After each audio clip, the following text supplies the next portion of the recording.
Hi there, this is Zsuzsa Kecsmar, CMO and co-founder of Antavo. And I'm Jörn Roegler, the VP of Strategy and Insight at Antavo. I love loyalty programs, I really do. But there are cases when they drive me to the edge. For example, when my points expire just before I wanted to use them. Or also, I'm not happy when I spend all my points and I get back to square one, just like a new customer, even though I've been buying for years. Well, there is a cure to this frustration, which is introducing customer loyalty tiers. Yeah, it's true. You're not really alone with your frustration there. It's a lot of customers that have these problems. They complain about it. Points expire before they can be used. People were looking forward to a reward. They can't get it. But also the fact that, as you described it, I've been loyal for years and years and years. But once I spend the points, there's nothing left in that relationship. That I get nothing back from the company. So frustration. Tiers are great to do that. First of all, it's much easier to communicate, and it's much easier to memorize or to remember from a customer perspective. I'm in a tier, I can use those benefits. And the other thing is, because I'm not using any points, I have a status. I am a valued customer, a loyal customer. I have access to these benefits that I can take. They don't expire. I'm never back to square one. I'm never treated like a new customer. And finally, like from a company perspective, they give a huge arsenal of things that make a loyalty program much more effective. Is it connected to gamification? Gamification is one of those elements. So in fact, there are actually four things that tiers can do to a company or from a company perspective that make the loyalty program better. For one, it's a new way of engaging customers. So you have another layer of namings, branding, color schemes, imagery that you can create around tiers that can bring just more excitement, more emotional engagement to a client. Yeah, for example, you can have these bronze, silver, platinum tiers, right? Correct. Or according to whatever industry you're in, you can adjust those names to be even more meaningful.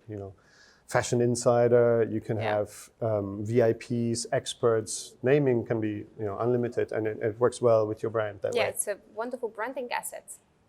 The second thing, for a company perspective, it's actually a lot simpler to manage a program that doesn't have any expirations to deal with. Point expiration needs communication. You need the constant reminders. You have to update your terms and conditions. All those things change. And depending on your rules, they can get really, really complex. With tiers, it's simple.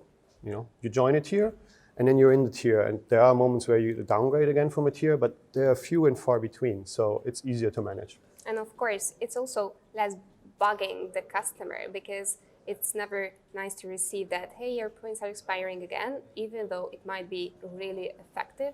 But with tiers, this doesn't apply. You remind them the benefits that they can use instead of threatening them with losing something. It's positive. It's nicer, yeah.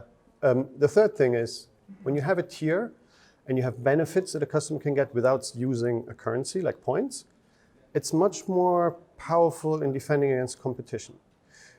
Because a customer now has things that are like inherently linked to the transaction, say free delivery, say express delivery, say extended return rights.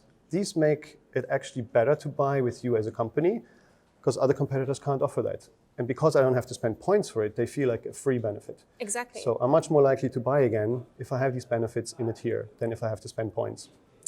This is especially useful for retailers who want to differentiate themselves with a loyalty program, because retailers are usually selling the same thing. I know it's not exactly the same thing, but for example, if you see fashion retailers, they all sell fashion goods from different brands. And having a real great membership program can be a true differentiator. Yeah, I mean, if you read the statistics, 60-70% of customers would never buy with a company that doesn't offer free delivery options. So having those things in a tier, very powerful. Nice. Coming to the fourth element then, what is really good about a tier, you have another way of segmenting your customers. So we associate traditionally just money spent or points-based tier structures. So the more points you have, the higher you move up in a tier, from a basic member to the top VIP. But that's not because points are the only way you can use to structure tiers. It's just how it evolved. You can create tiers based on very different behaviors or very different characteristics. For example, you can create something we call badges. Certain things that engage with a brand regularly could have a very engaged badge. That is a segment of people that are promoters, they are advocates, they're really engaged. You can give them special benefits that make it even easier to engage and even easier to become an advocate. We had an example as well in a program where we created special status around people that went regularly on a run, that went regularly to exercise. That way we could create a community of people that we know are interested in sports. And the brand that way would know that these are people that are interested in, let's say, athleisure products. Exactly, or sportswear, which are by nature areas which are a bit competitive. It's true. But then by targeting, you have means to get much more performing or much more powerful marketing campaigns out there to these people. And then you can go a step further and actually get these people to start engaging with each other. Exactly. Create a community, create a tribe, the sense of belonging that you get by being a member in a tier, that the brand really takes care of you. It's a very powerful emotional bond. Wonderful. And also, if you think of the big picture, tiers are so great that there are ways to run a loyalty program without points and using actually only tiers. And this can be especially valid in luxury fashion when using points might look cheap. Yeah, there's a perception, or there are certain industries where purely points-based program could actually devalue a brand that's positioned itself very much on, let's say, quality, on high-end fashion, on creativity, and not very much on price. So suddenly introducing a currency into a program might feel really counterintuitive from a brand perspective. Having tiers just allows you to get rid of points completely, put people into these, let's say, tribes, groups, communities where they feel a sense of belonging, therefore reinforcing that whole brand positioning about value, about quality, about exclusivity, and removing that risk altogether. That's wonderful. Thank you so much. That's about tiers. If you wanted to learn more, please visit the link below or above, depending on where you watch this.